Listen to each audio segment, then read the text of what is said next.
Well, fresh off a 6-game road trip, the Calgary Flames return home, open a 5-game homestand tonight against a familiar foe, the Florida Panthers. Second meeting in 10 days between these two teams. Both go the way of the Calgary Flames as we welcome you to Game Over.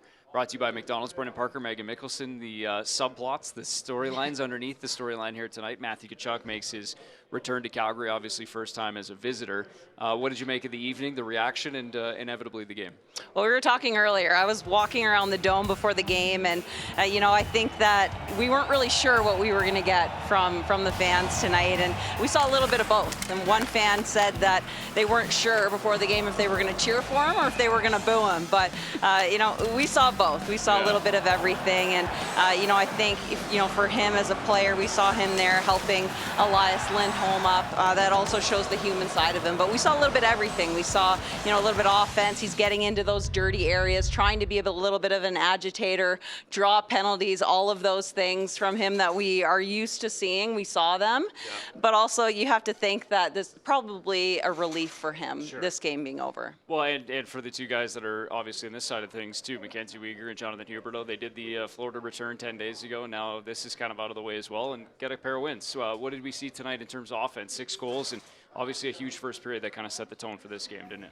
Yeah, I think lately the conversation around the Calgary Flames has been their lack of offense. And specifically, I did some, diving into why that might be. Why weren't they creating that offense? And it turned out that in terms of slot shots and inner slot shots per game, they were ranked 27th and 28th respectively in the league. So what that says is you're not getting to the interior, to those dirty areas. You're not generating traffic. And we saw the exact opposite from that in the first period of this hockey game, in particular with those goals. You had speed on the rushes, but you also had traffic in front of the net, and they created a lot of offense from those areas. Yeah, and then obviously, kind of sticking to it a little bit too. Obviously, they got a couple of times, a couple of pushes from the Florida Panthers, 3-1, 4-2, but the ability to kind of respond both times, and this one 5-2 and eventually 6-2, and some nice work, Dylan Dubé, Andrew Mangiapane, obviously a couple of points for each of them, Jonathan Huberdeau and